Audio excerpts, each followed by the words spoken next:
ओम नमः शिवाय। जैसा कि मैं आपको शिव जी की भक्ति से अवगत करवा रही थी कि शिव जी हमारे भावों को कैसे स्वीकार करते हैं। खाली हम शिवलिंग में जल चढ़ाने से जब हमारे अंदर मानसिकता वाली भक्ति आ जाती है और हम मानसिक रूप से भोले बाबा पे शिवलिंग पर जल चढ़ाते हैं, तो मैंने ये देखा है कि भोले बाबा उसकी एकदम से ही सुन लेते हैं। जैसे कल मैं आपको शिव जी की भक्ति से अवगत करा रही थी, तो बोलते बोलते ही जागेश्वर धाम से मेरे पास प्रधान पुजारी जो हैं शुभम भट्ट, वो तुरंत मेरे घर आ गए मुझे प्रसाद देने के लिए। देखो कहाँ मैं शिव जी की आराधना कर रही थी मानसिक रूप से, और कहाँ भोले बाबा ने अपने प्रधान पुजारी जी को मेरे को प्रसाद देने के लिए भेज दिया। तो यही एक सच्ची भक्ति की निष्ठा होती है, सच्ची भक्ति का रहस्य होता है और सच्ची भक्ति का प्रादुर्भाव होता है कि हम धाम को याद करते हैं तो भगवान कोई ना कोई अपना पार्षद उसी धाम से हमारे घर भेज देता है। ये मैंने आज एक बार नहीं अपनाया, दसियों बार अपना लिया है। कई बार जब मैं वृंदावन में राधा और कृष्ण को याद करती हूँ तो मेरे पास अपने आप ही वृंदावन का प्रसाद आ जाता है और मुझे पता ही नहीं चलता कि कैसे कौन देने आ गया। एक बार मैं कैंची वाले बाबा के भंडारे में नहीं जा पाई थी, तो मैं बाबा के वो सब्जी और पूड़े को याद कर रही थी कि हे भगवान, मेरे को, हे कैंची वाले बाबा, मुझे कहीं से प्रसाद दुला दे।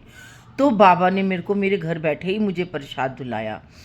तो भगवान कहता है तुम मुझको पुकार के तो देखो, तुम मुझे गुहार तो लगाओ, चाहे वो शिव की भक्ति हो, चाहे वो कृष्ण की भक्ति हो, चाहे वो विष्णु जी की भक्ति हो। तो शक्ति जो है वो इनके साथ चलती है, चाहे वो विष्णु जी की शक्ति हो, चाहे वो शिव की शक्ति हो, चाहे वो हमारी शक्ति हो। तो राधा रानी जो है, वो जो राधा रानी है, ना कि कोई दुर्गा का रूप है या माता है। आपने देखा होगा कि राधा को माता लिख देते हैं, राधा माता नहीं है। राधा रानी अर्धारणी शक्ति है, रानी है, वो पूरी सृष्टि की रानी है। देवों के देव महादेव भी उनके भक्त हैं, क्योंकि वो देवों के देव महादेव के साथ चलती है शक्ति। भगवान कृष्ण की अर्धांगिनी कहलाती है वो शक्ति, महादेव के साथ शक्ति चलती है। तो हम पहले राधा कृष्ण महादेव और भगवान ब्रह्मा विष्णु महेश को जाने, तभी हम आध्यात्मिकता में आगे बढ़ पाएंगे। उनके भेदों को जाने, उनकी रहस्यता को जाने, उनके प्रादुर्भाविकता को जाने, उनकी भगवान जब हमारे अंदर भक्ति का प्रादुर्भाव करता है तो हमको छान छान कर हमें अलग अलग भक्ति में प्रवेश कराता है। तभी हम आपके सामने इसको व्यक्त कर सकते हैं। बगैर हमें भगवान की भक्ति के बगैर हम भक्ति के ऊपर एक शब्द क्या, आधा शब्द भी नहीं बोल सकते।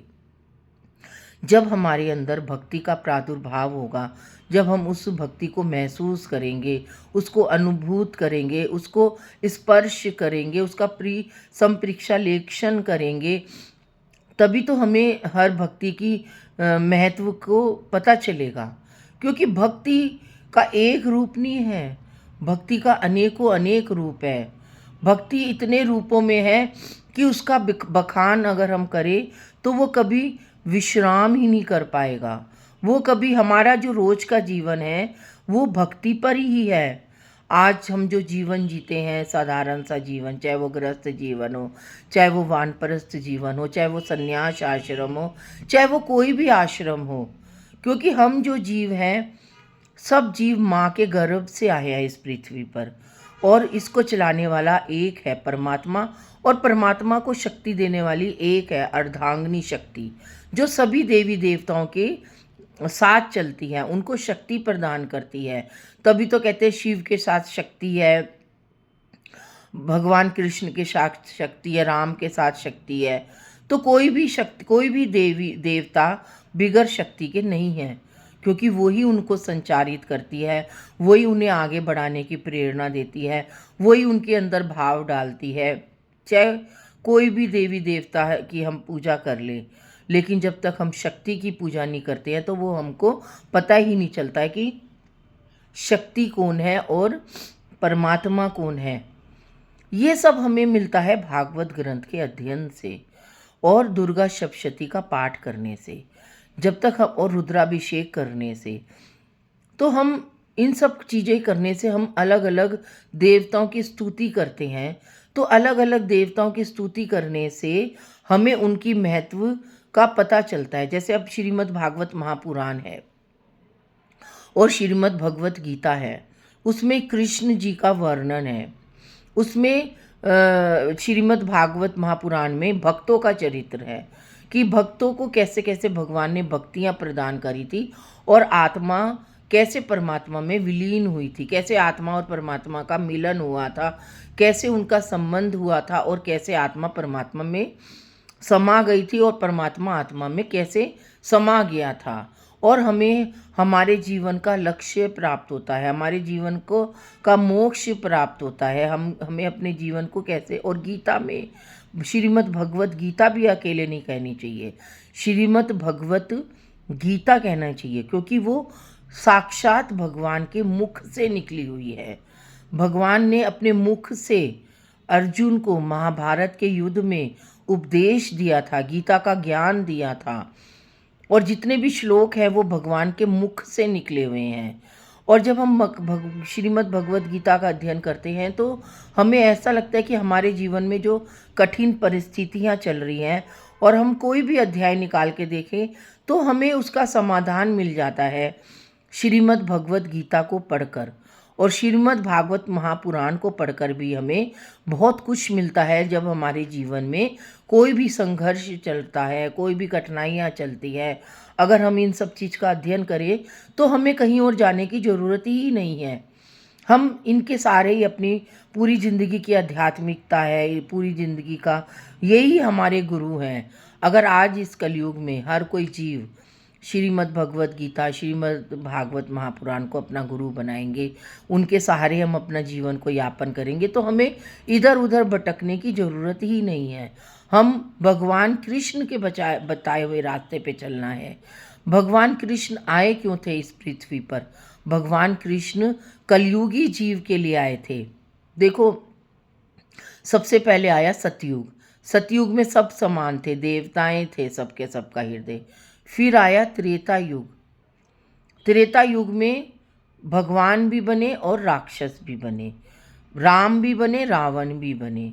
तो सब अलग अलग, जैसे जैसे युग नीचे जाता गया, भगवान से नीचे जाता गया, तो वैसे वैसे असुरी शक्तियाँ भी बढ़ती गई।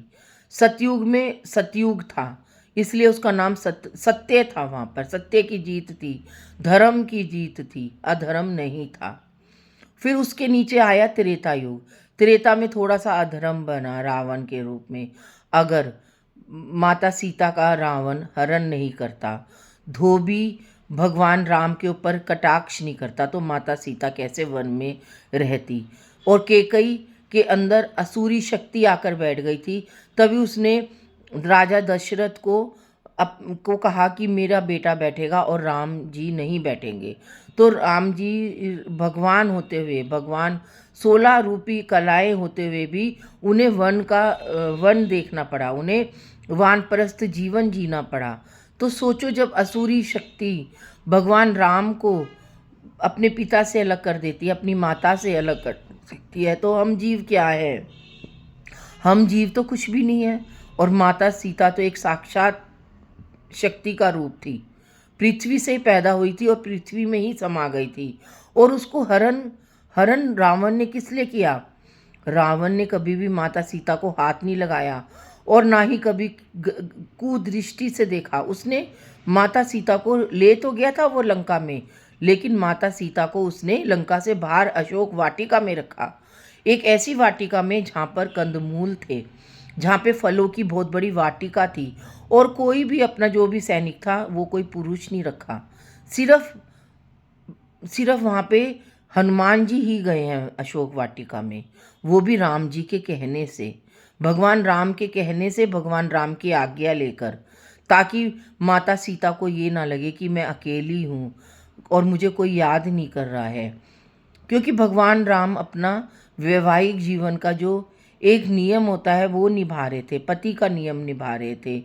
और अपनी पत्नी को के पास अपना एक दूत को भेज रहे थे, एक सेवक को भेज रहे थे, ताकि उसको ये पता चले कि हाँ, हम उनके साथ हैं और हम उस असुरी शक्ति को ख़त्म करेंगे। तो ये त्रेता युग में रावण और राम का युद्ध हुआ, तो धर्म और अधर्म की जीत हुई।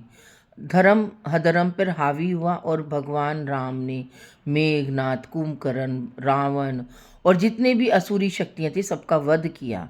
लेकिन अभी भी आगे फिर राम के बाद फिर आया द्वापर युग।